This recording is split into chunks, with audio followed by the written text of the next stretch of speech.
자, 11월 18일 문제입니다. 15번. 금융자산에 대한 설명이다. 옳지 않은 것을 물었습니다. 금융자산 계약상 현금 흐름 특성과 금융자산 관리를 위한 사업 모형의 근거에서 후속적으로 삼각후원가, 기타 포괄손익 공정가치, 단기손익 공정가치로 측정되도록 분류한다. 예를 들어서 삼각후원가 측정 금융자산은 만기보유증권이고, 그쵸? 그 다음에 기타 포괄손익 공정가치 측정 금융자산은 매도하는 증권이고, 단기손익 공정가치 측정 금융자산은 단기매매증권, 이런 식으로 구분했었죠, 그쵸? 자, 동그라미 2번. 삼각후원가 측정 금융자산의 취득과 관련된 거래원가는 지출 시점에 단기 비용으로 처리한다. 틀렸네, 그치? 2번 틀렸어요. 2번 틀렸습니다. 어떻게 처리한다고 그랬죠? 또 한번 써볼게요. 단기 매매 증권만, 여기 볼래? 단기 매매 증권만 수수료 비용을 거래원가라고 그랬죠? 수수료 비용이 거래원가예요. 이렇게 별도로 쓰는 거라고요.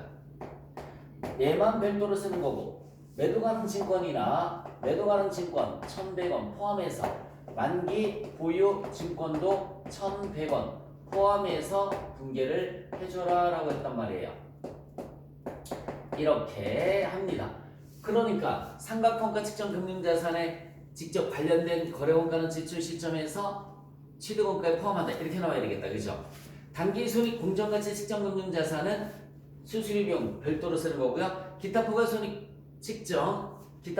공정가치 측정 금융자산 역시 마찬가지 취득원가에 포함하는 거죠. 그래서 틀린 것은 몇 번? 2번이 틀렸습니다. 자, 3번에 보시면은 양도자가 양도자산 수요에 따른 위험과 보상의 대부분을 보유하고 있는 경우에는, 자, 밑줄 쳐보세요. 양도자가 밑줄 치시고요. 위험과 보상의 대부분을 보유, 밑줄 쳐주시고요. 그럼 뭐예요? 이거? 양도를 하는 거나 마찬가지죠, 그쵸? 담보로 제공하고 돈을 빌렸다는 얘기랑 똑같은 거라고요. 그 문장 전체를 잘 읽어봐봐.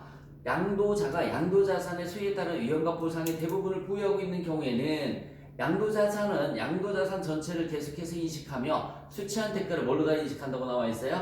금융부채로 인식한다라고 나와 있죠. 이거 뭐냐면 여기 잠깐만 고개 들어보세요.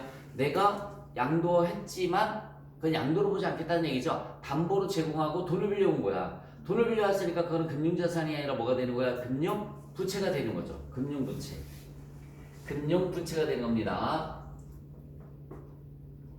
무슨 말인지 이해 가세요? 내가 예를 들어서 여기 잠깐만 고개 들어봐봐. 주식을 담보로 해서, 뭘 담보로 해서? 주식을 담보로 해서 돈을 빌려올 수도 있는 거고요. 건물을 담보로 해서 돈을 빌려올 수도 있는 거고, 담보로 제공했을 때는 소유에 따른 위험을 모두 다 양도자가 부담을 하는 거란 말이에요. 그러니까 그럴 때는 부채를 인식하는 거 맞습니다. 금융자산의 재분류는 지분상품 혹은 파생상품은 원칙적으로 불가능하고, 채무상품만 사업 모형을 변경하는 경우에만 가능하다라는 말 맞습니다. 이게 무슨 말이냐면 지분상품은 여기 잠깐만 고개 들어보세요. 지분상품은 뭘 지분상품이라고 하는 거지? 주식이죠. 주식은 여기 봐. 단기 매매 증권이 매도 가능 증권으로 또는 매도 가능 증권이 단기 매매 증권으로 분류가 불가능하다. 근데 채무증권은 뭘 얘기를 하는 거죠? 채무증권은 사채를 얘기를 하는 거죠. 얘네는 사업 모형을 변경을 한다라는 말이 뭐냐면, 사업 모형이라는 것은 이거죠. 만약에 투자 목적을 만기 보유 목적으로 바꾸는 것, 이런 걸 갖다가 우리가 사업 모형을 변경한다라는 말을 쓰는 거예요. 그럼 투자 목적을 만기 보유 목적으로 투자 목적으로 바꿀 수 있겠지, 그치? 즉, 투자 목적은 뭘 얘기하는 거예요? 매도 가능 증권, 만기 보유 목적은 만기 보유 증권 얘기하는 거지, 그치? 이렇게 얘가 가능하다라는 얘기입니다. 주식은 안 되지만 채무증권은 이런 사업 모형을 변경을 하는 거 가능하다라는 얘기야. 계정 방법 바꾸는 거. 그래서 다시 한번 읽어볼게요. 동그라미 4번에 보시면 지분상품 혹은 파생상품 원칙적으로 재분류가 불가능하다. 근데 채무증권은 사업 모형을 변경하는 경우에만 가능하다. 맞는 표현입니다. 16번. 주식회사 서울은 주식회사 용산의 주식의 주식 1000주를 취득하고 단기순익 측정 금융자산으로 분류하였다. 밑줄 쳐봐. 단기매매 증권 얘기하는 거죠. 단기매매 증권 1000주를 공정가치로 처분했을 때 단기순익에 미치는 영향은 얼마인가라고 물었어요. 얘가 여러분 잠깐만 매도 가능 증권일 때는 일단 분계를 통해서 먼저 설명을 해드릴게요. 잠깐만 볼래? 단기매매 증권부터 보자. 첫 번째 얼마에 취득했다고 나와 있어? 1000주를 만원에 취득했다고 나와 있죠, 그쵸? 그러니까 1000주 만원이면 1000만원이네. 단기매매 증권 1000만원 대변에는 현금 1000만원이죠. 1000만원짜리가 얼마가 됐다고 나와 있니? 1000만원짜리가 1,500원이 됐어요. 맞아요? 1,500원이 됐어요. 그럼 얼마만큼 올랐어? 1050이 된 거지, 그치? 1,500원 곱하기 1000주 하면 1050이잖아, 그치? 그럼 50만원만큼 올랐어요. 차변에 단기매매 증권이 50만원. 대변에는 단기매매 증권 평가이익이 50만원. 자, 이제 1050만원짜리를 얼마에 팔았습니까? 970만원에 파는 거죠, 그쵸? 9,700원 곱하기 1000주 하면 970만원 나오잖아. 자, 그래서 차변에 현금 970. 대변에는 단기매매 증권이 1050. 대변에는 단기매매 증권이 1050. 1000만원짜리였다가 1050이 됐잖아. 1050짜리를 970에 파는 거예요. 그래서 대변에 단기매매 증권 1050만원, 차변에 현금 970만원이니까 단기매매 증권 처분 손실이 970만원 빼니까 80만원이 되겠네, 그죠? 요렇게. 그러니까 답은 80만원이랍니다. 답은 80만원. 손실이니까 감소가 되겠죠, 그쵸? 2번입니다. 결론, 여기 봐요.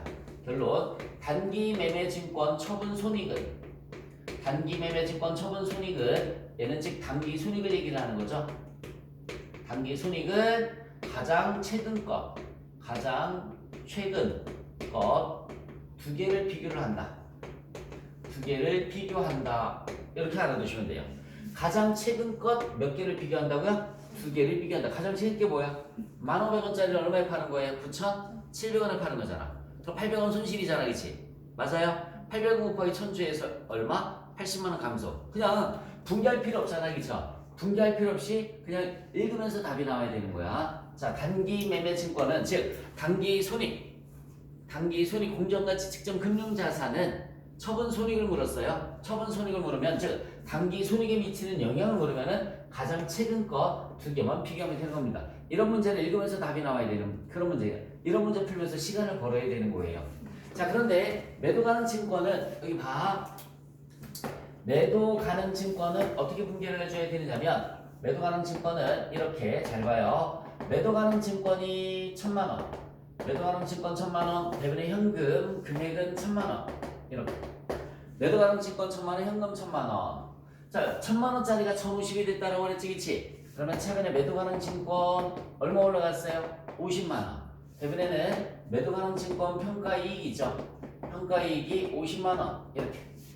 매도 가능 증권 50만원, 매도 가능 증권 평가이익이 50만원이에요. 자, 그리고 세 번째, 현금으로 얼마 받았다고 그랬어요? 970만원 받았죠? 그러면 대변에 매도 가능 증권 얼마짜리 파는 거야? 1,050만원짜리 팔았지? 차변 어떻게 될까? 차변. 대변에 뭐 있어요? 매도 가능 증권 평가이익이 50만원 있지? 먼저 없애줘야지. 매도 가능 증권 평가이익 50만원 없애줘요. 그래도 얼마 모자라요? 30만원 모자라지, 그치? 얘는 뭘까? 그러면 매도 가능 증권 평가 손실이죠. 얘는 처분 손익을 매도 가능 증권 주식은 여기 봐요. 매도 가능 증권 주식은 처분 손익을 인식하지 않는다라고 했단 말이야. 얘가 없어지고 평가 손실만 30만원 이렇게 남는 거예요. 처분 손익이 없습니다. 그럼 문장이 단기순익 공정가치 측정이 기타 부가 손익으로 바꿔주면 그치? 영향 없음. 1번이 답이 되는 거죠. 그러면 몇 번이 답이 된다고요? 1번이 답이 되는 거예요. 1번 정리해 놓으세요. 17번 금융상품에 관한 설명이다. 옳지 않은 것을 물었습니다. 금융상품은 거래 당사자에게 금융자산을 발생시키고 동시에 거래 상대방에게 금융부채나 지분상품을 발생시키는 모든 계약을 말한다. 맞죠? 또 써야 되나? 지난 강의에 썼었잖아, 그치? 거래 당사자에게 금융자산, 뭐 단기 매매 증권이 됐든 매도 가능 증권이 됐든 거래 상대방한테는 금융부채는 뭘 얘기하는 거라고 그랬어요? 사채고 지분 상품은 뭘 얘기하는 거라고 그랬죠? 자본, 금을 발생시키는 모든 계약을 말한다. 자, 이번에서 자 매출 채권 받을 돈이죠. 미수금도 받을 돈이죠. 대여금도 받을 돈이죠. 받을 돈이니까 금융자산에 해당합니다. 임차보증금은 나중에 받을 돈이죠. 얘도 맞잖아요. 얘도 받을 돈이에요. 그러니까 얘도 금융자산에 해당하는 거죠. 이번 틀렸어요. 다 돈으로 받아야 되는 돈이잖아. 보증금 낸 것도 그쵸? 내고 끝나는 게 아니란 말이야. 그래서 틀린 것은 2번, 3번. 현금, 다른 기업의 지분 상품 및 다른 기업의 지분 상품이 뭐죠? 단기 매매 증권, 매도 가능 증권 얘기하는 거죠. 거래 상대방에게서 현금 등 금융자산을 수취할 계약상 거래를 금융자산이라고 하는 거 맞습니다. 4번. 잠재적으로 불리한 조건으로 거래 상대방과 금융자산이나 금융부채를 교환하기도 한 의무는 금융부채이다. 맞습니다. 불리한 조건 밑줄 쳐보세요. 금융부채이다 밑줄 쳐주시고요. 여러분 유리한 조건은 뭐라고 그랬어? 금융자산이라고 그랬지. 불리한 조건은 뭐라고요? 금융부채예요. 유리한 조건은 금융자산, 불리한 조건은 금융부채가 되는 겁니다. 18번 밑줄 쳐야지. 복합 금융상품. 가장 대표인 게 뭐라고 그랬습니까? 전환사채라고 그랬어요. 신주인수권부 사채랑 유가증권의 소유자가 일정한 조건 하에 신주를 인수할 수 있는 권리를 우리가 신주인수권부 사채라는 말을 쓰는 겁니다.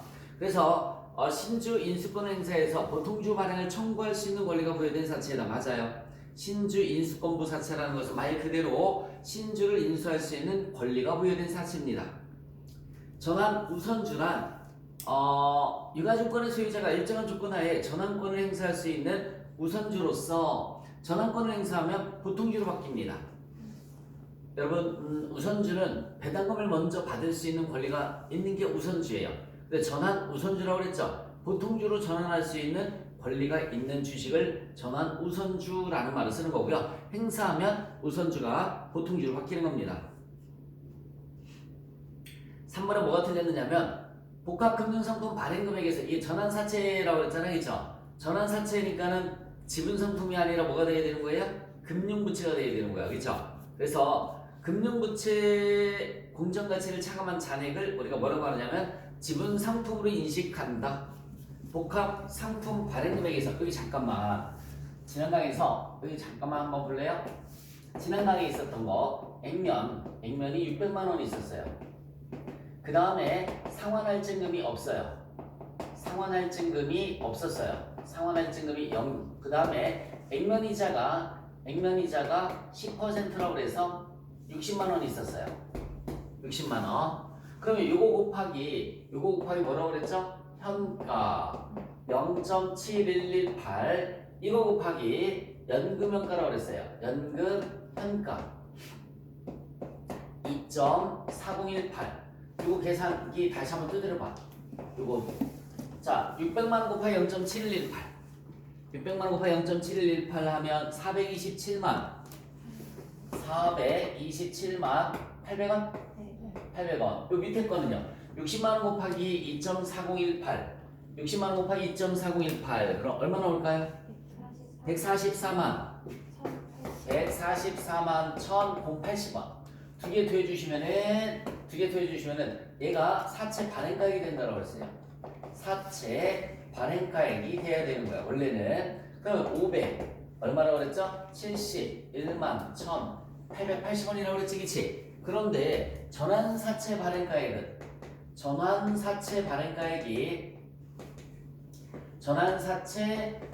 얼마라고 그랬어요? 600만 원이라고 그랬고 그치? 그래서 요 차이 금액이 28만 8,120원이 뭐라고 그랬지? 전환권 대가라고 그랬던 거 기억나십니까? 자 이제 그 문장 보자. 그러면서 한번 복합금융상품 발행금액에서 여기 봐요. 복합금융상품 발행금액이 전환사채 발행금액 요거 얘기하는 거예요. 600만 원에서. 오케이? 복합금융상품이 전환사채라고 그랬잖아요. 그쵸? 그러니까 전환사채 발행금액 600만 원에서 금융부채 공정가치 여기 봐요. 얘가 금융부채잖아. 사채가 지분상품이야 금융부채야? 금융부채죠. 자 다시 한번 사채가 지분상품이야 금융부채야? 금융부채잖아. 금융부채 발행가액을 차감한 금액 그치? 맞아요? 차감한 금액은 전환권 대가는 어디에 속하는 거라고 그랬어? 자본 항목이라고요. 다시 한번 전환권 대가는 어디에 속하는 거라고? 자본 항목, 자본잉여금에 속하는 거야. 자본을 뭐라고 한다고 그랬어요? 지분 상품이라고 한다고 그랬잖아요. 자본을 지분 상품. 그러니까 지분 상품으로 인식한다. 그래서 3번이 틀린 문장이라고요. 자, 다시 한번 천천히 여기 봐요. 복합 금융상품 발행 금액에서 이거야? 복합 금융상품 발행 금액에서 금융부채 발행 금액을 차감한 금액은 지분 상품으로 인식한다. 그치? 지분 상품으로 인식한다. 이걸 문장으로 해석해 놓은 게 그거예요. 3번이 틀렸습니다. 바뀌었어요, 그게. 자, 4번. 전환사채란 유가증권의 소유자가 일정한 조건 하에서 보통주로의 전환을 행사할 수 있는 권리가 있는 사채 맞죠? 전환권을 행사하면 보통주로 바뀌는 겁니다. 전환권을 행사하면 보통주로 바뀌는 거고요. 19번. 액면금액 100만원의 표시이자율이 5%라고 나와 있어요. 2년인 사채를 881,696에 할인 발행하였다라고 나와 있습니다. 사채 발행 당시 유효이자율이 연 12%일 때 사채 발행으로 인해서 만기 2년 동안 인식해야 될 토탈 이자 비용을 물었습니다. 여러분 밑줄 쳐보세요. 만기 동안 인식해야 될 총 이자 비용 밑줄 쳐주시고요. 받아 적어주세요. 2년간 액면이자 플러스 2년간 액면이자 플러스 사채 할인 발행 차금 2년간 액면이자 플러스 사채 할인 발행 차금 그거야. 만기까지 인식해야 될 총 이자 비용은 뭐 분기 같은 거 할 필요 없어요. 자 다시 한번 얘기해 줄게요. 사채 발행으로 해서 2년 동안 인식해야 될 총 이자 비용을 물었지. 액면이자 플러스라고 그랬어요. 액면이자가 몇 %일까? 100만원의 표시이자율이 몇 프로라고 나와 있어요? 5% 나와 있죠. 그 액면이자라고 그랬잖아, 그치? 그럼 얼마 나오니? 100만원에 5%면 5만원 나오지? 근데 내가 몇 년간이라고 그랬어? 2년간. 5만원 곱하기 2년이니까 얼마 나오죠? 10만원 나오죠. 10만원. 그래서 2년간 이자 비용 총 금액은 이렇게 물었단 말이에요. 얘는 표시이자를 다른 말로 액면이자라고 한단 말이에요. 액면이자 플러스 사채 할인 발행 차금. 얘도 이자 비용으로 처리가 되는 거니까. 그래서 액면이자가 5만 원인데 곱하기 몇 년이라고 그랬어요? 2년이라고 그랬단 말이에요. 그치? 플러스 사채 할인 발행 차금은 100만 원짜리를 얼마에 발행했다고 나와 있어? 881696이니까 118304가 사채 할인 발행 차금이 되는 거죠. 두 개 더해주시면 얼마가 되는 거죠? 10만원 더해주시면 21만 8,304원이 2년 동안의 이자 비용이 되는 겁니다. 답은 2번. 그래서 저거 시험 문제 자주 나와요. 표시이자 플러스 뭐라고 그랬어요? 사채 할인 발행 차금을 해주시면 되는 겁니다. 자, 20번 문제를 보자. 다음 중 우발부채 및 우발자산에 관련된 설명이다. 옳지 않은 것을 물었어요. 자, 우발부채 밑줄 쳐주세요. 받아 적어주실래요? 우발부채. 현재 부채는 아니지만 미래에 부채 가능성이 있는 것. 현재 부채는 아니지만 미래에 부채 가능성이 있는 것.